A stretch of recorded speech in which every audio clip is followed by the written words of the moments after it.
ನಮಸ್ಕಾರ, ಕೆಸಿಎನ್ ವಾರ್ತೆಗಳಿಗೆ ಸ್ವಾಗತ. ಮೊದಲಿಗೆ ಮುಖ್ಯಾಂಶಗಳು.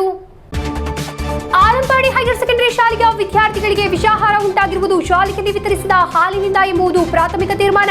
ಆಹಾರ ಇಲಾಖೆ ಅಧಿಕಾರಿಗಳ ಪರಿಶೀಲನೆ. ಸದ್ಯ ಶಾಲೆಯಲ್ಲಿ ಹಾಲು ವಿತರಣೆ ಸ್ಥಗಿತ. ಕಾಸರಗೋಡಿನಲ್ಲಿ ಆಂಬ್ಯುಲೆನ್ಸ್ಗೆ ದಾರಿ ಬಿಡದೆ ಕಾರಿನ ಬಿರುಸಿನ ಪ್ರಯಾಣ. ಆರ್ಟಿಒಗೆ ದೂರು ಸಲ್ಲಿಸಿದ್ದಾರೆ ಆಂಬ್ಯುಲೆನ್ಸ್ ಚಾಲಕ. ಕರಿವೇಳೂರಿನಲ್ಲಿ ಮಹಿಳಾ ಸಿವಿಲ್ ಪೊಲೀಸ್ ಅಧಿಕಾರಿಯನ್ನು ಕೊಂದ ಪ್ರಕರಣ. ಪತಿ ರಾಜೇಶ್ನ ಬಂಧನ. ಸಿವಿಲ್ ಪೊಲೀಸ್ ಆಫೀಸರ್ ದಿವ್ಯಶ್ರೀ ಮೃತ ದುರ್ದೈವಿ. Kerala bank employees federation BEFI Kasaragod ಜಿಲ್ಲಾ ಸಮಿತಿ ನೇತೃತ್ವದಲ್ಲಿ ನಡೆಯಿತು ನೌಕರರ ಮುಷ್ಕರ. ವಿವಿಧ ಬೇಡಿಕೆಗಳನ್ನು ಮುಂದಿಟ್ಟುಕೊಂಡು ಸಿಪಿಐ ಕಾಸರಗೋಡು ಜಿಲ್ಲಾ ಸಮಿತಿಯ ಆಶ್ರಯದಲ್ಲಿ ಹೆಡ್ ಪೋಸ್ಟ್ ಆಫೀಸ್ಗೆ ನಡೆಸಲಾಯಿತು ಮಾರ್ಚ್ ಹಾಗೂ ಧರಣಿ. ವಯನಾಡ್ ದುರಂತವನ್ನು ಕೇಂದ್ರ ಸರ್ಕಾರ ನಿರ್ಲಕ್ಷಿಸುತ್ತಿದೆ ಎಂದು ಆರೋಪಿಸಿ. ವಾರ್ತೆಗಳು ವಿವರವಾಗಿ. ಕಾಸರಗೋಡಿನ ಆಲಂಪಾಡಿ ಹೈಯರ್ ಸೆಕೆಂಡರಿ ಶಾಲೆಯ ವಿದ್ಯಾರ್ಥಿಗಳಿಗೆ ವಿಷಾಹಾರ ಉಂಟಾಗಿರುವುದು ಶಾಲೆಯಲ್ಲಿ ವಿತರಿಸಿದ ಹಾಲಿನಿಂದ ಎಂಬುದು ಪ್ರಾಥಮಿಕ ತೀರ್ಮಾನ. ಬೆಳಗ್ಗೆ ಆಹಾರ ಇಲಾಖೆಯ ಅಧಿಕಾರಿಗಳು ಶಾಲೆಯ ಅಡುಗೆ ಕೋಣೆಗೆ ಆಗಮಿಸಿ ಪರಿಶೀಲನೆ ನಡೆಸಿದರು. ಸದ್ಯ ಶಾಲೆಯಲ್ಲಿ ಹಾಲು ವಿತರಣೆ ಸ್ಥಗಿತಗೊಂಡಿದೆ. ಶಾಲೆಯ ಯುಪಿ ವಿಭಾಗದ 35 ಮಕ್ಕಳು ದೈಹಿಕ ಅಸ್ವಸ್ಥತೆಯಿಂದ ವಿವಿಧ ಆಸ್ಪತ್ರೆಗಳಲ್ಲಿ ಚಿಕಿತ್ಸೆ ಪಡೆದಿದ್ದಾರೆ. ಕಾಸರಗೋಡು ನಾಯನ್ಮಾರ್ ಮೂಲ ಆಲಂಪಾಡಿ ಹೈಯರ್ ಸೆಕೆಂಡರಿ ಶಾಲೆಯ ವಿದ್ಯಾರ್ಥಿಗಳಿಗೆ ವಿಷ ಆಹಾರ ಸಂಭವಿಸಿದ ಘಟನೆಯಲ್ಲಿ ಆರೋಗ್ಯ ಇಲಾಖೆ ತನಿಖೆ ಆರಂಭಿಸಿದೆ. ಜಿಲ್ಲಾ ಮೆಡಿಕಲ್ ಆಫೀಸರ್ ಅವರ ನೇತೃತ್ವದಲ್ಲಾಗಿದೆ ತನಿಖೆ. ಶಾಲೆಯಲ್ಲಿ ನೀಡಿದ ಹಾಲು ಮತ್ತು ಮೊಟ್ಟೆ ಸೇವಿಸಿದ ಎಲ್ಪಿಯುಪಿ ವಿದ್ಯಾರ್ಥಿಗಳು ಅಸ್ವಸ್ಥರಾಗಿದ್ದಾರೆ. ಹಾಲಿನಿಂದ ವಿಷ ಆಹಾರ ಸಂಭವಿಸಿರಬಹುದು ಎಂಬುದು ಪ್ರಾಥಮಿಕ ತೀರ್ಮಾನ. ಗುರುವಾರ ಮಧ್ಯಾಹ್ನ 3:15 ವೇಳೆಗೆ ಹಾಲು ವಿತರಿಸಲಾಗಿದೆ. ಎಲ್ಕೆಜಿಯಿಂದ 7ನೇ ತರಗತಿಯವರೆಗಿನ ವಿದ್ಯಾರ್ಥಿಗಳು ಇಲ್ಲಿ ಓದುತ್ತಿದ್ದಾರೆ. ಅನೇಕ ಮಕ್ಕಳು ಶಾಲೆಯಲ್ಲೇ ಹಾಲು ಕುಡಿಯುತ್ತಿದ್ದರು. ಕೆಲವು ವಿದ್ಯಾರ್ಥಿಗಳು ಹಾಲನ್ನು ಮನೆಗೆ ತೆಗೆದುಕೊಂಡು ಹೋಗಿದ್ದಾರೆ. ಸಾಯಂಕಾಲದ ವೇಳೆಗೆ ಹಲವು ಮಕ್ಕಳಿಗೆ ತೀವ್ರ ವಾಂತಿ ಕಾಣಿಸಿಕೊಂಡಿದೆ. ನಂತರ 35 ವಿದ್ಯಾರ್ಥಿಗಳನ್ನು ಜನರಲ್ ಆಸ್ಪತ್ರೆ, ಚೆಂಗಳ ನಾಯನಾರ್ ಸಹಕಾರಿ ಆಸ್ಪತ್ರೆ ಮತ್ತು ವಿದ್ಯಾನಗರದ ಚೈತ್ರ ಆಸ್ಪತ್ರೆ ಎಂಬೆಡೆಗಳಿಗೆ ಕರೆದೊಯ್ಯಲಾಯಿತು. 8 ಮಕ್ಕಳನ್ನು ಮನೆಗೆ ಕಳುಹಿಸಲಾಗಿದೆ. ಉಳಿದ ಎಲ್ಲ ಮಕ್ಕಳನ್ನು ತೀವ್ರ ನಿಗಾ ವಾರ್ಡ್ಗಳಿಗೆ ದಾಖಲಿಸಲಾಗಿದೆ. ಯಾವುದೇ ವಿದ್ಯಾರ್ಥಿಗಳ ಸ್ಥಿತಿ ಚಿಂತಾಜನಕವಾಗಿಲ್ಲ. ವಿಷ ಆಹಾರಕ್ಕೆ ನಿಖರವಾದ ಕಾರಣವನ್ನು ಖಚಿತಪಡಿಸಲು ಪ್ರಯೋಗಾಲಯ ವಿಶ್ಲೇಷಣೆಗಾಗಿ ಶಾಲೆಯಿಂದ ಹಾಲು ಮತ್ತು ಇತರ ಆಹಾರ ಪದಾರ್ಥಗಳ ಮಾದರಿಗಳನ್ನು ಸಂಗ್ರಹಿಸಲಾಗಿದೆ. ಅಲ್ಲದೆ ಶುಕ್ರವಾರ ಬೆಳಗ್ಗೆ ಆಹಾರ ಇಲಾಖೆ ಅಧಿಕಾರಿಗಳು ಶಾಲೆಯ ಅಡುಗೆ ಕೋಣೆಗೆ ಆಗಮಿಸಿ ಪರಿಶೀಲನೆ ನಡೆಸಿದರು. ಮಕ್ಕಳಲ್ಲಿ ವಿಷ ಆಹಾರವಾದ ಘಟನೆ ಸ್ಥಳೀಯರಲ್ಲಿ ತೀವ್ರ ಪ್ರತಿಭಟನೆಗೆ ಕಾರಣವಾಗಿದೆ. ಅಡುಗೆ ಮನೆಯಲ್ಲಿ ಸ್ವಚ್ಛತೆ ಇಲ್ಲದಿರುವ ಬಗ್ಗೆ ಸ್ಥಳೀಯರಿಂದ ಸಾಕಷ್ಟು ಟೀಕೆಗಳು ಕೇಳಿಬರುತ್ತಿವೆ. News bureau Kasaragod. ಕಾಸರಗೋಡಿನಲ್ಲಿ ಆಂಬ್ಯುಲೆನ್ಸ್ಗೆ ದಾರಿ ಬಿಡದೆ ಕಾರಿನ ಬಿರುಸಿನ ಪ್ರಯಾಣ. ಕಾಂಜಂಗಾಡ್ ಜಿಲ್ಲಾಸ್ಪತ್ರೆಗೆ ರೋಗಿಯೊಬ್ಬರನ್ನು ಕರೆತರುತ್ತಿದ್ದ ಆಂಬ್ಯುಲೆನ್ಸ್ಗೆ ತೆರಳಲು ಅವಕಾಶ ನೀಡದೆ ಕಿಲೋಮೀಟರ್ ಗಟ್ಟಲೆ ಪ್ರಯಾಣಕ್ಕೆ ಅಡಚಣೆ ಮಾಡಲಾಗಿದೆ. ಘಟನೆಯಲ್ಲಿ ಆಂಬ್ಯುಲೆನ್ಸ್ ಚಾಲಕ ಆರ್ಟಿಒಗೆ ದೂರು ಸಲ್ಲಿಸಿದ್ದಾರೆ. ಗುರುವಾರ ಸಾಯಂಕಾಲವಾಗಿದೆ ಘಟನೆ. KL 48 K9888 ನಂಬರ್ನ ಹುಂಡೈ ಕಾರಾಗಿದೆ ಆಂಬ್ಯುಲೆನ್ಸ್ಗೆ ದಾರಿ ಬಿಡದೆ ಬಿರುಸಿನ ಪ್ರಯಾಣ ನಡೆಸಿರುವುದು. ಬೇಕಲ್ನಿಂದ ಕಾಂಜಂಗಾಡ್ ಟೌನ್ ಹಿಂಬಾಲಿಸುವವರೆಗೆ ಕಾರು ದಾರಿ ಬಿಡದೆ ಪ್ರಯಾಣ ಮುಂದುವರೆಸಿದೆ. ಕಾಸರಗೋಡು ಕ್ಯಾರವೆಲ್ ಆಸ್ಪತ್ರೆಯಿಂದ ಕಾಂಜಂಗಾಡ್ ಜಿಲ್ಲಾ ಆಸ್ಪತ್ರೆಗೆ ಗಂಭೀರ ಸ್ಥಿತಿಯಲ್ಲಿದ್ದ ರೋಗಿಯೊಂದಿಗೆ ಹೋಗುತ್ತಿದ್ದ ಆಂಬ್ಯುಲೆನ್ಸ್ 20 ನಿಮಿಷ ತಡವಾಗಿದೆ. ಕಾರಿನ ಬಿರುಸಿನ ಪ್ರಯಾಣದ ನಡುವೆ ಮಡಿಯನ್ ಹಾಗೂ ಕಾಂಜಂಗಾಡ್ನಲ್ಲಿಯೂ ಇತರ ವಾಹನಗಳಿಗೆ ಕಾರು ಡಿಕ್ಕಿ ಹೊಡೆದಿದೆ ಎಂದು ಆಂಬ್ಯುಲೆನ್ಸ್ ಚಾಲಕ ಹೇಳಿದರು. ഇന്നലെ 7:50 ഈ സംഭവം നടന്നത്. ബാക്കിൽ നിന്ന് കാഞ്ഞങ്ങാട് വരെയാണ് അപകട രീതിയിൽ വണ്ടി ഓടിക്കുകയും വണ്ടി മുന്നോട്ട് പോകാൻ സമ്മതിക്കാണ്ട് എത്ര ഓർഡർ അടിച്ചിട്ടും മുന്നോട്ട് പോകാൻ സമ്മതിച്ചില്ല. അതിനിടയിൽ 2 വണ്ടിക്കാരെ ഇടിക്കുകയും നിർത്താണ്ടുകയും ചെയ്തു. ഭയങ്കര ബുദ്ധിമുട്ടുണ്ടാക്കുന്നുണ്ട് ഇങ്ങനത്തെ ഓരോ ആൾക്കാർ കൊണ്ട്. നമ്മളെ ജീവൻ പണയം വെച്ചിട്ട് പോകുമ്പോൾ അതിനിടയിൽ ഇങ്ങനെയൊക്കെ ചെയ്യുമ്പോൾ ഭയങ്കര സങ്കടമുണ്ട്. സ്ട്രോക്ക് പേഷ്യൻ്റാണ്. ഏകദേശം ഒരു 10-15 മിനിറ്റ് വൈകി കാണും. ಕೊಡವಳ್ಳಿ ನಿವಾಸಿ ಮಾಲಕತ್ವದಲ್ಲಿರುವ ವಾಹನ ಎಂದು ಆರ್ಟಿಒ ನಡೆಸಿದ ತನಿಖೆಯಲ್ಲಿ ತಿಳಿದು ಬಂದಿದೆ. ಅದೇ ಸಂದರ್ಭದಲ್ಲಿ ಇವರ ಮೊಬೈಲ್ ಫೋನ್ ಸ್ವಿಚ್ ಆಫ್ ಮಾಡಿದ ಸ್ಥಿತಿಯಲ್ಲಿದೆ. ಘಟನೆಯಲ್ಲಿ ಆಂಬ್ಯುಲೆನ್ಸ್ ಚಾಲಕ ಡೈಸನ್ ಡಿಸೋಜಾ ಅವರ ದೂರಿನಲ್ಲಿ ಕಾಸರಗೋಡು ಮೋಟಾರ್ ವಾಹನ ಇಲಾಖೆ ಪ್ರಕರಣ ದಾಖಲಿಸಿಕೊಂಡು ತನಿಖೆ ಆರಂಭಿಸಿದ್ದಾರೆ. News bureau Kasaragod. ಕರಿವೇಳೂರಿನಲ್ಲಿ ಮಹಿಳಾ ಸಿವಿಲ್ ಪೊಲೀಸ್ ಅಧಿಕಾರಿಯನ್ನು ಕೊಂದ ಪ್ರಕರಣದಲ್ಲಿ ಪತಿ ರಾಜೇಶ್ನನ್ನು ಬಂಧಿಸಲಾಗಿದೆ. ವಾಳಪಟ್ಟಣ ಪೊಲೀಸರು ಬಂಧಿಸಿರುವುದು. ಕಾಸರಗೋಡು ಚಂದೇರ ಪೊಲೀಸ್ ಠಾಣೆಯಲ್ಲಿ ಸಿವಿಲ್ ಪೊಲೀಸ್ ಆಫೀಸರ್ ಆದ ದಿವ್ಯಶ್ರೀ ಆಗಿದ್ದಾರೆ ಮೃತಪಟ್ಟಿರುವುದು. ವಿವಿಧ ಬೇಡಿಕೆಗಳನ್ನು ಮುಂದಿಟ್ಟುಕೊಂಡು Kerala bank employees federation BEFI Kasaragod ಜಿಲ್ಲಾ ಸಮಿತಿ ನೇತೃತ್ವದಲ್ಲಿ ನೌಕರರ ಮುಷ್ಕರ ನಡೆಯಿತು. ನೌಕರರು ಸಿಪಿಸಿ ಮುಂಭಾಗದಲ್ಲಿ ಪ್ರತಿಭಟನೆ ನಡೆಸಿದರು. ಸಹಕಾರಿ ವಲಯಗಳನ್ನು ನಾಶ ಮಾಡುವ ಕೇಂದ್ರ ಸರ್ಕಾರದ ನೀತಿಗಳನ್ನು ಪರಿಷ್ಕರಿಸಬೇಕು, ನೌಕರರ ಕೊರತೆಯನ್ನು ತಕ್ಷಣವೇ ಪರಿಹರಿಸಬೇಕು, ಪೆನ್ಷನ್ ಯೋಜನೆಯನ್ನು ಪರಿಷ್ಕರಿಸಬೇಕು ಮುಂತಾದ ಬೇಡಿಕೆಗಳನ್ನು ಮುಂದಿಟ್ಟುಕೊಂಡು Kerala bank employees federation BEFI Kasaragod ಜಿಲ್ಲಾ ಸಮಿತಿ ನೇತೃತ್ವದಲ್ಲಿ ಮುಷ್ಕರ ನಡೆಸಿದ ನೌಕರರು ಸಿಪಿಸಿ ಮುಂಭಾಗದಲ್ಲಿ പ്രതിഭಟನೆ ನಡೆಸಿದರು. ജില്ലാ ಕಾರ್ಯದರ್ശി ടി രാജൻ ഉദ്ഘാടിಸಿದರು. നമ്മുടെ നാട്ടിലെ സാധാരണക്കാർക്ക് ചെറിയ തോതിൽ ചെറിയ പലിശ നിരക്കിൽ വായ്പ ലഭിക്കുമെന്നും അതുപോലെ തന്നെ കേരളത്തിലെ സഹകരണ മേഖലയ്ക്ക് കരുത്തേകുമെന്നും കരുതി കേരള ബാങ്കിന് രൂപം കൊടുത്ത് വർഷം 7 കഴിഞ്ഞപ്പോഴും നമ്മുടെ പ്രതീക്ഷകളെല്ലാം അസ്ഥാനമാക്കിക്കൊണ്ട് ഇതിൻ്റെ പ്രവർത്തനങ്ങൾ മാനേജ്മെൻറ്റിൻ്റെ തെറ്റായ തീരുമാനത്തിൻ്റെ ഭാഗമായി മുഖ്യ ലക്ഷ്യത്തിൽ നിന്ന് വ്യതിചലിച്ചുകൊണ്ടിരിക്കുന്ന സാഹചര്യമാണ് നമ്മൾ കണ്ടുകൊണ്ടിരിക്കുന്നത്. 2019 കേരള ബാങ്ക് രൂപീകരിച്ചതിന് ശേഷം ഈ മേഖലയിൽ നിന്ന് ഒരുപാട് ജീവനക്കാർ വർഷം പ്രതി വിരമിച്ചുകൊണ്ടിരിക്കുകയാണ്. ആയിരക്കണക്കിന് ജീവനക്കാർ ഈ മേഖലയിൽ നിന്ന് വിരമിച്ചുപോയി. അതിനുശേഷം കേരള ബാങ്കിൽ നിയമനം ഒന്നും തന്നെ നടക്കുന്നില്ല എന്ന ഒരു സാഹചര്യമാണുള്ളത്. ಆಶಾ ಈಕೆ ಅಧ್ಯಕ್ಷತೆ ವಹಿಸಿದ್ದರು. ನಿಶಾಂತ್ ಟಿ ಸ್ವಾಗತಿಸಿದರು. ವಿಜಯಕೃಷ್ಣನ್ ಎಂ, ಗೋಪಿನಾಥನ್ ಎಂ, ಬಾಲಗೋಪಾಲನ್ ಕೆವಿ, ಕಲ್ಪನಾ ಎಕೆ, ಪ್ರಕಾಶನ್ ವಿ, ಲೀನಾ ಬಿಸಿ, ಪದ್ಮಕುಮಾರಿ ವಿವಿ, ವೀನಕುಮಾರ್ ಎಂಬಿಬ್ಬರು ನೇತೃತ್ವ ವಹಿಸಿದ್ದರು. News bureau Kasaragod. ವಯನಾಡು ದುರಂತದಲ್ಲಿ ಕೇಂದ್ರ ಸರ್ಕಾರದ ನಿರ್ಲಕ್ಷ್ಯದ ವಿರುದ್ಧ ಸಿಪಿಐ ಕಾಸರಗೋಡು ಜಿಲ್ಲಾ ಸಮಿತಿ ಆಶ್ರಯದಲ್ಲಿ ಹೆಡ್ ಪೋಸ್ಟ್ ಆಫೀಸ್ಗೆ ಮಾರ್ಚ್ ಹಾಗೂ ಧರಣಿ ನಡೆಸಲಾಯಿತು. ಹಲವಾರು ಮಂದಿ ಕಾರ್ಯಕರ್ತರು ಪ್ರತಿಭಟನೆಯಲ್ಲಿ ಪಾಲ್ಗೊಂಡರು.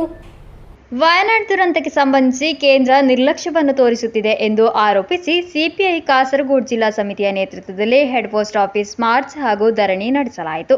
ಕಾಸರಗೋಡು ಪ್ರೆಸ್ ಕ್ಲಬ್ ಜಂಕ್ಷನ್ನಿಂದಾಗಿತ್ತು ಮಾರ್ಚ್ ಆರಂಭಿಸಿರುವುದು. ಮಾರ್ಚ್ನಲ್ಲಿ ಹಲವಾರು ಮಂದಿ ಕಾರ್ಯಕರ್ತರು ಪಾಲ್ಗೊಂಡರು.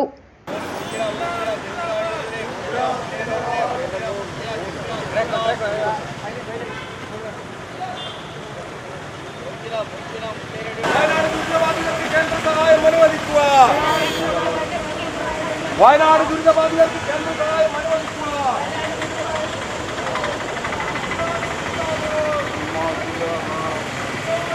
ನಂತರ ಪೋಸ್ಟ್ ಆಫೀಸ್ ಮುಂಭಾಗದಲ್ಲಿ ಧರಣಿ ನಡೆಯಿತು. ಸಿಪಿಐ ರಾಜ್ಯ ಎಕ್ಸಿಕ್ಯೂಟಿವ್ ಸದಸ್ಯ ಸಿಪಿ ಮುರಳಿ ಹೋರಾಟವನ್ನು ಉದ್ಘಾಟಿಸಿದರು.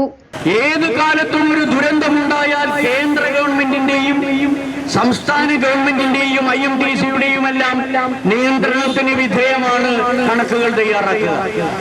പിണറായി വിജയനോ കെ രാജനോ മറ്റേതെങ്കിലും മന്ത്രിമാർ അവരുടെ വീട്ടിൽ നിന്നെടുത്തു കൊടുക്കുന്ന സംഖ്യയല്ല, അവർക്ക് വീട്ടിലേക്ക് കൊണ്ടുപോകാൻ സാധ്യവുമല്ല.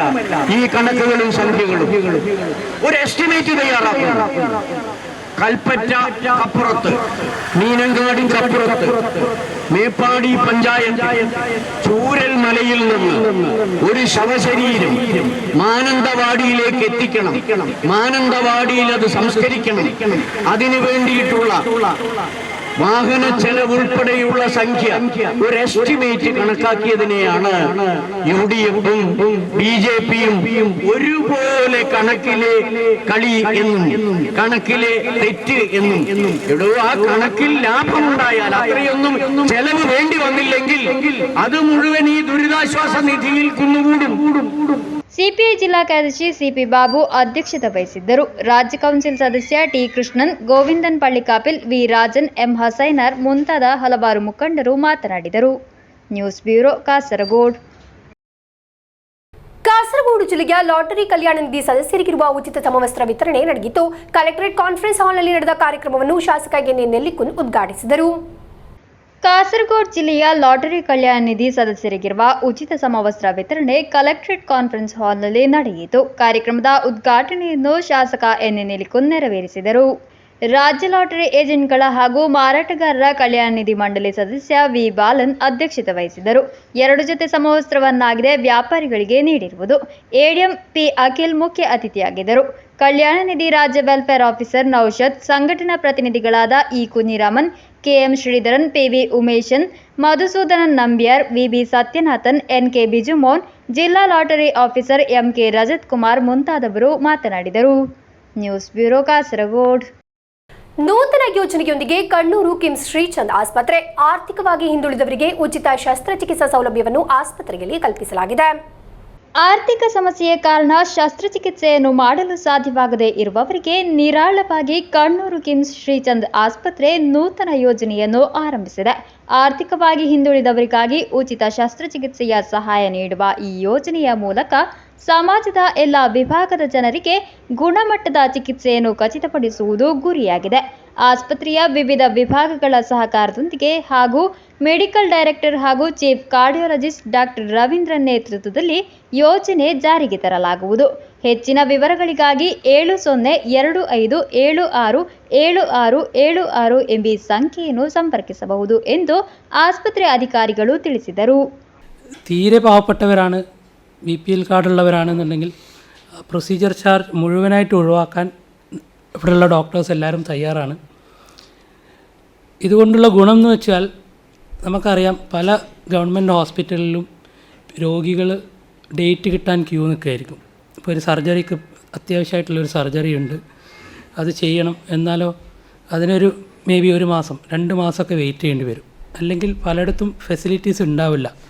ചില പ്രത്യേക സർജറീസ് ചെയ്യാനുള്ള ഫെസിലിറ്റീസ് ഇല്ലാതെ രോഗികൾ വെയിറ്റ് ചെയ്ത് നിൽക്കുന്ന സാഹചര്യത്തിൽ അതിൽ പാവപ്പെട്ട രോഗികളുണ്ടെങ്കിൽ അവർക്ക് നമ്മൾ ഈ ലിസ്റ്റിൽ കൊടുത്തിട്ടുള്ള നമ്പറിൽ വിളിച്ചു കഴിഞ്ഞാൽ പൂർണ്ണമായിട്ടും ഡോക്ടേഴ്സിൻ്റെ ചാർജ് ഒഴിവാക്കാൻ അവിടെയുള്ള ഡോക്ടേഴ്സ് എല്ലാവരും റെഡിയാണെന്ന് ഞാനിവിടെ അറിയിക്കുകയാണ്. ಸುದ್ದಿಗೋಷ್ಠಿಯಲ್ಲಿ ಕಿಮ್ಸ್ ಕೇರಳ ಕ್ಲಸ್ಟರ್ನ director and CEO Farhan Yasin, assistant medical director doctor Tom Jose Kakkanad, ಆಸ್ಪತ್ರೆಯ unit head Dilshad TP, deputy medical director doctor Mahesh Bhat ಉಪಸ್ಥಿತರಿದ್ದರು. News bureau Kasaragod. ಕಾಸರಗೋಡಿನ ಆರೋಗ್ಯ ರಂಗದಲ್ಲಿ ಹೊಸ ಅಧ್ಯಾಯ ರಚಿಸಲಿದೆ Dialife diabetes and kidney super speciality ಆಸ್ಪತ್ರೆ. ಹೆಚ್ಚಿನ ಸೌಲಭ್ಯಗಳೊಂದಿಗಿನ Dialife diabetes and kidney super speciality ಆಸ್ಪತ್ರೆಯ ಆರಂಭದ ಭಾಗವಾಗಿ ನವೆಂಬರ್ 24ರಂದು ಮೆಗಾ ರಿಕ್ರೂಟ್ಮೆಂಟ್ ಡ್ರೈವ್ ನಡೆಯಲಿದೆ. ಕಳೆದ 6 ವರ್ಷಗಳಿಂದ ಡಯಾಬಿಟಿಸ್ ಚಿಕಿತ್ಸಾ ರಂಗದಲ್ಲಿ ಉತ್ತಮ ಸೇವೆ ನೀಡುತ್ತಿರುವ ಸಂಸ್ಥೆಯಾಗಿದೆ ಡಯಾಲೈಫ್. ಕಾಸರಗೋಡಿನ ಆರೋಗ್ಯ ರಂಗದಲ್ಲಿ ಹೊಸ ಅಧ್ಯಾಯ ರಚಿಸಲಿದೆ Dialife diabetes and kidney super speciality ಆಸ್ಪತ್ರೆ. ಕಾಸರಗೋಡು ನಗರದ ಹೃದಯ ಭಾಗದಲ್ಲಿ ಹೆಚ್ಚಿನ ಸೌಕರ್ಯಗಳೊಂದಿಗೆ 24 ಗಂಟೆಗಳ ಕಾಲ ಕಾರ್ಯಾಚರಿಸುವ ಜಿಲ್ಲೆಯ ಮೊದಲ ಸಂಪೂರ್ಣ diabetes and kidney super speciality ಆಸ್ಪತ್ರೆಯಾಗಿ ಈ ಸಂಸ್ಥೆ ಉದ್ಘಾಟನೆಗೊಳ್ಳಲಿದೆ. ಆಸ್ಪತ್ರೆಯ ಆರಂಭದ ಭಾಗವಾಗಿ ನವೆಂಬರ್ 24ರಂದು ಮೆಗಾ ರಿಕ್ರೂಟ್ಮೆಂಟ್ ಡ್ರೈವ್ ನಡೆಯಲಿದೆ. ಕಾಸರಗೋಡು ಪುಳಿಕುಂದ್ ನಗರಸಭಾ ಟೌನ್ ಹಾಲ್ನ ಸಮೀಪವಿರುವ ಡಯಾಲೈಫ್ ಆಸ್ಪತ್ರೆಯಲ್ಲಿ ರಿಕ್ರೂಟ್ಮೆಂಟ್ ಡ್ರೈವ್ ನಡೆಯಲಿರುವುದು ಎಂದು പദാധികാരിಗಳು ತಿಳಿಸಿದರು. പ്രമേഹം അതുപോലെ തന്നെ കിഡ്നി രോഗങ്ങളെ കാരണം കൊണ്ടുണ്ടാകുന്ന രോഗികളുടെയും ജീവിതത്തെ പുനരുജ്ജീവിപ്പിക്കുക എന്ന ഉദ്ദേശത്തോടെയാണ് ഈ സ്ഥാപനം പ്രവർത്തിക്കുന്നത്. കാസർഗോഡ് ആരോഗ്യരംഗത്ത് ഒരു പുതിയ അധ്യായം രചിക്കാൻ ഒരുങ്ങുകയാണ് ഇപ്പോൾ ഡയാലൈഫ് ഹോസ്പിറ്റൽ. ഡയാലൈഫിൻ്റെ പുതിയ സംരംഭമായ Dialife diabetes and kidney super speciality hospital നഗരത്തിൻ്റെ ഹൃദയഭാഗത്ത് കൂടുതൽ സൗകര്യങ്ങളോടെ 24 മണിക്കൂറും പ്രവർത്തിക്കുന്ന ജില്ലയിലെ ആദ്യത്തെ സമ്പൂർണ്ണ പ്രമേഹ വൃക്കരോഗ സൂപ്പർ സ്പെഷ്യാലിറ്റി ആശുപത്രിയായി ഉയർത്തുന്ന ഈ സ്ഥാപനത്തിൻ്റെ ഉദ്ഘാടനം ഉടൻ നടക്കാനിരിക്കുകയാണ്. നവംബർ 24, 2024 രാവിലെ 10 മണിക്ക് ഞായറാഴ്ച ഒരു mega recruitment drive interview Kasaragod പുലിക്കുന്നിലെ നഗരസഭ ടൗൺ ഹാളിന് സമീപമുള്ള ഡയാലൈഫ് ആശുപത്രിയിലും വെച്ച് നടക്കാൻ പോവുകയാണ്. ಸುದ್ದಿಗೋಷ್ಠಿಯಲ್ಲಿ ಮ್ಯಾನೇಜಿಂಗ್ ಪಾರ್ಟ್ನರ್ಗಳಾದ ಡಾಕ್ಟರ್ ಮೊಯ್ದೀನ್ ಕುಂಜಿ ಎಕೆ, ಮೊಯ್ದೀನ್ ತಬ್ಸೆಪಾದೂರ್, ಆಸ್ಪತ್ರೆಯ ಆಡಳಿತಾಧಿಕಾರಿ ಮೊಹಮ್ಮದ್ ಮನ್ಸೂರ್, ಮಾರ್ಕೆಟಿಂಗ್ ಎಕ್ಸಿಕ್ಯೂಟಿವ್ ಅಬು ಉಪಸ್ಥಿತರಿದ್ದರು. News bureau Kasaragod. All Kerala photographers ಅಸೋಸಿಯೇಷನ್ನ 40ನೇ ಕಾಸರಗೋಡು ಜಿಲ್ಲಾ ಸಮ್ಮೇಳನ ಅದ್ದೂರಿಯಾಗಿ ನಡೆಯಿತು. ಕುಂಬಳೆ ಗೋಪಾಲಕೃಷ್ಣ ಆಡಿಟೋರಿಯಂನಲ್ಲಾಗಿತ್ತು ಕಾರ್ಯಕ್ರಮ. ಆಲ್ ಕೇರಳ ಫೋಟೋಗ್ರಾಫರ್ಸ್ ಅಸೋಸಿಯೇಷನ್ 40ನೇ ಕಾಸರಗೋಡು ಜಿಲ್ಲಾ ಸಮ್ಮೇಳನ ಕುಂಬಳೆ ಗೋಪಾಲಕೃಷ್ಣ ಆಡಿಟೋರಿಯಂನಲ್ಲಿ ನಡೆಯಿತು. ಖ್ಯಾತ ಮಲಯಾಳ ಲೇಖಕ ಅಂಬಿಕಾ ಸುತನ್ ಮಾಂಗಾಡ್ ಉದ್ಘಾಟಿಸಿದರು. എല്ലാവരെയും ഒന്നുകൂടി സുന്ദരന്മാരും സുന്ദരികളുമാക്കി മാറ്റി ഫോട്ടോഷോപ്പിൽ കയറാതെയും അല്ലാതെയും തന്നെ നമുക്കൊന്നുകൂടി ഫിൽറ്ററിട്ടും അല്ലാതെയും ഒക്കെ എന്നെക്കാളൊക്കെ അതിൻ്റെ സാങ്കേതിക തികഞ്ഞവരാണ് നിങ്ങൾ. അപ്പോൾ ഏതൊക്കെ തരത്തിൽ മനുഷ്യരെ സുന്ദരികളും സുന്ദരന്മാരുമാക്കി മാറ്റാൻ പറ്റും, അതെങ്ങനെ കൂടുതൽ ഒന്നുകൂടി സന്തോഷം കൂടുതൽ കൊടുക്കാൻ കഴിയും അല്ലേ? സുന്ദരികളും സുന്ദരന്മാരും എന്നുള്ളത് മലയാളത്തിലെ എക്കാലത്തെ വിഖ്യാതമായ നോവലിന്റെ പേര് കൂടിയാണ്. അപ്പൊ എല്ലാവരും സുന്ദരികളും സുന്ദരന്മാരുമായിരിക്കണം എന്ന് കരുതുന്നവരാണ് ഫോട്ടോഗ്രാഫേഴ്സ്. ಎಕೆಪಿಎ ಕಾಸರಗೋಡು ಜಿಲ್ಲಾಧ್ಯಕ್ಷ ಕೆಸಿ ಅಬ್ರಹಾಂ ಅಧ್ಯಕ್ಷತೆ ವಹಿಸಿದ್ದರು. ರಾಜ್ಯಾಧ್ಯಕ್ಷ ಎಸಿ ಜಾನ್ಸನ್ ಮುಖ್ಯ ಭಾಷಣ ಮಾಡಿದರು. ಸಮ್ಮೇಳನದ ಅಂಗವಾಗಿ ನಡೆಸಿದ ಫೋಟೋ ಪ್ರದರ್ಶನದ ಉದ್ಘಾಟನೆಯನ್ನು ರಾಜ್ಯ ಸಾಂತ್ವನ ಸಮಿತಿ ಚೇರ್ಮನ್ ಸಜೀಶ್ ಮಣಿ ನೆರವೇರಿಸಿದರು. ಟ್ರೇಡ್ ಫೇರ್ನ ಉದ್ಘಾಟನೆಯನ್ನು ರಾಜ್ಯ ಕೋಶಾಧಿಕಾರಿ ಉಣ್ಣಿ ಕೋವೋಡ್ ನೆರವೇರಿಸಿದರು. ವಿವಿಧ ವಲಯಗಳಲ್ಲಿ ತಮ್ಮ ಪ್ರತಿಭೆಯನ್ನು ಪ್ರದರ್ಶಿಸಿದ ಛಾಯಾಗ್ರಾಹಕರನ್ನು, ಉನ್ನತ ಅಂಕ ಗಳಿಸಿದ ಸದಸ್ಯರ ಮಕ್ಕಳನ್ನು ಈ ಸಂದರ್ಭದಲ್ಲಿ ಅಭಿನಂದಿಸಲಾಯಿತು.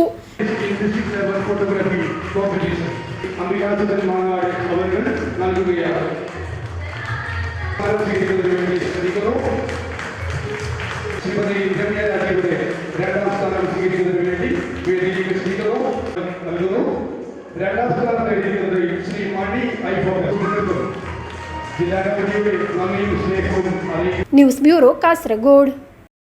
ಪಿಬಿಎಂ ಹೈಯರ್ ಸೆಕೆಂಡರಿ ಶಾಲಾ ರೆಡ್ ಕ್ರಾಸ್ ಘಟಕ ಹಾಗೂ ವಿದ್ಯಾನಗರ ಶಿಶು ಸೌಹಾರ್ದ ಪೊಲೀಸರ ಸಂಯುಕ್ತ ಆಶ್ರಯದಲ್ಲಿ ಸಾರ್ವಜನಿಕರಿಗಾಗಿ ಸಂಚಾರ ಕಾನೂನು ಜಾಗೃತಿ ಕಾರ್ಯಕ್ರಮ ನಡೆಸಲಾಯಿತು. ಸಬ್ ಇನ್ಸ್ಪೆಕ್ಟರ್ ವಿಜಯನ್ ಮೇಳತ್ ಉದ್ಘಾಟಿಸಿದರು. ಪಿಬಿಎಂ ಹೈಯರ್ ಸೆಕೆಂಡರಿ ಶಾಲಾ ರೆಡ್ ಕ್ರಾಸ್ ಘಟಕ ಹಾಗೂ ವಿದ್ಯಾನಗರ ಶಿಶು ಸೌಹಾರ್ದ ಪೊಲೀಸರ ಸಂಯುಕ್ತ ಆಶ್ರಯದಲ್ಲಿ ಸಾರ್ವಜನಿಕರಿಗಾಗಿ ನಡೆಸಿದ ಸಂಚಾರ ಕಾನೂನು ಜಾಗೃತಿ ಕಾರ್ಯಕ್ರಮವನ್ನು ಸಬ್ ಇನ್ಸ್ಪೆಕ್ಟರ್ ವಿಜಯನ್ ಮೇಳತ್ ಉದ್ಘಾಟಿಸಿದರು. ವಿಜಯನ್ ಮೇಳತ್ ಅವರು ಮಾತನಾಡಿ, ಪಠ್ಯಪುಸ್ತಕವನ್ನು ಕಲಿಸುವುದು ಮಾತ್ರವಲ್ಲದೆ helmet, E challan, seat belt ಎಂಬುವುಗಳು ಪ್ರಾಯೋಗಿಕ ಹಂತದಲ್ಲಿ ಮಕ್ಕಳನ್ನು ಪರಿಣಾಮಕಾರಿಯಾಗಿ ಮಾಡಲು ಉತ್ತಮ ಕಾನೂನು ಪಠ್ಯಕ್ರಮವಾಗಿದೆ ಎಂದು ಹೇಳಿದರು. ട്രാഫിക് നിയമങ്ങൾ കൃത്യമായി പാലിക്കണം എന്ന് നിർബന്ധം പിടിക്കുന്ന എത്ര ആളുകൾ നമ്മുടെ നാട്ടിലുണ്ടാവും.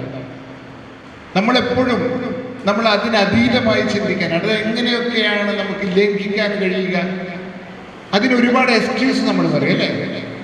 ഹെൽമെറ്റ് കൊണ്ട് ഉദ്ദേശിക്കുന്നത് എന്താണെന്ന് വെച്ചാൽ നമ്മുടെ തലയിൽ വരുന്ന ഒരു എന്താ പറയുക, ഒരു അടി, ഒരു ഹിറ്റ്, അതിനെ 10 മടങ്ങായി അതിന് കുറക്കാൻ പറ്റും അല്ലേ. ഒരു വലിയ അടിയെ 10-1 നമ്മുടെ തലയെ സംരക്ഷിക്കാൻ കഴിയുന്നതുകൊണ്ടാണ് നമ്മൾ ഹെൽമെറ്റ് വെക്കാൻ ഭരണകൂടവും പോലീസും ഒക്കെ നിങ്ങളെ നിർബന്ധിക്കുന്നത്. ಪ್ರಾಂಶುಪಾಲ ನಿಸಾಂ ಬೋವಿಕಾನ ಅಧ್ಯಕ್ಷತೆ ವಹಿಸಿದ್ದರು. ನಡೆದುಕೊಂಡು ಹೋಗುವಾಗ, ರಸ್ತೆ ದಾಟುವಾಗ ಕಟ್ಟುನಿಟ್ಟಾದ ಸಂಚಾರ ನಿಯಮಗಳನ್ನು ಅಕ್ಷರಶಃ ಪಾಲಿಸಬೇಕು ಎಂದು ಪ್ರಾಂಶುಪಾಲರು ಹೇಳಿದರು. ಶೈಕ್ಷಣಿಕ ಸಂಯೋಜಕರಾದ ರಮಾ ಟೀಚರ್, ರೆಡ್ ಕ್ರಾಸ್ ಸಂಚಾಲಕ ಜಯರಾಜನ್, ಸಿಬ್ಬಂದಿ ಕಾರ್ಯದರ್ಶಿ ಸುಜಾತ, ಆಮಿನ್ ಮಾಸ್ಟರ್ ಎಂಬುವರು ಉಪಸ್ಥಿತರಿದ್ದರು. News bureau Kasaragod. ಬಜೆ ದೇಲಂತುಟ್ಟು ಶ್ರೀ ಮಹಾವಿಷ್ಣು ದೇವಸ್ಥಾನದಲ್ಲಿ ವಿಶೇಷ ಕಾರ್ತಿಕ ದೀಪೋತ್ಸವ ಭಕ್ತಿಪೂರ್ವಕವಾಗಿ ನಡೆದು ಬರುತ್ತಿದೆ. ಹಲವಾರು ಮಂದಿ ಭಕ್ತರು ಆಗಮಿಸಿದ್ದರು. ಬಜೆ ದೇಲಂತೊಟ್ಟು ಶ್ರೀ ಮಹಾವಿಷ್ಣು ದೇವಸ್ಥಾನದಲ್ಲಿ ವಿಶೇಷ ಕಾರ್ತಿಕ ದೀಪೋತ್ಸವ ತಂತ್ರಿವರ್ಯರಾದ ಉಳ್ಯತಾಯ ವಿಷ್ಣು ಅಸ್ತ್ರ ಹಾಗೂ ವೇದಮೂರ್ತಿ ಗಣೇಶನಾವಡರ ಪೂರ್ಣ ಆಶೀರ್ವಾದದೊಂದಿಗೆ ಕೊಂಡೇವೂರು ಮಠದ ಪೀಠಾಧಿಪತಿಗಳಾದ ಯೋಗಾನಂದ ಸರಸ್ವತಿ ಸ್ವಾಮೀಜಿಯವರ ಮಾರ್ಗನಿರ್ದೇಶನದಲ್ಲಿ ಭಕ್ತಿಪೂರ್ವಕವಾಗಿ ನಡೆದು ಬರುತ್ತಿದೆ. ಗುರುವಾರ ಸಾಯಂಕಾಲ ಶ್ರೀ ದುರ್ಗಾ ಪರಮೇಶ್ವರಿ ಕಲಾ ಸಂಘ ಐಲಾ ಇವರ ವತಿಯಿಂದ ಹರಿನಾಮ ಸಂಕೀರ್ತನೆ ನಡೆಯಿತು.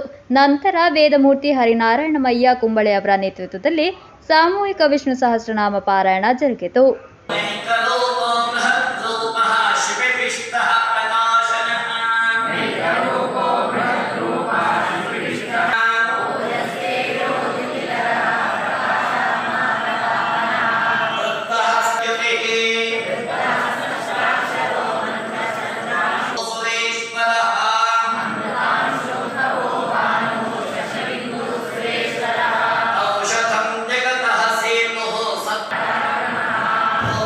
ನಂತರ ಪೂಜೆ ಪ್ರಸಾದ ವಿತರಣೆ ನಡೆಯಿತು.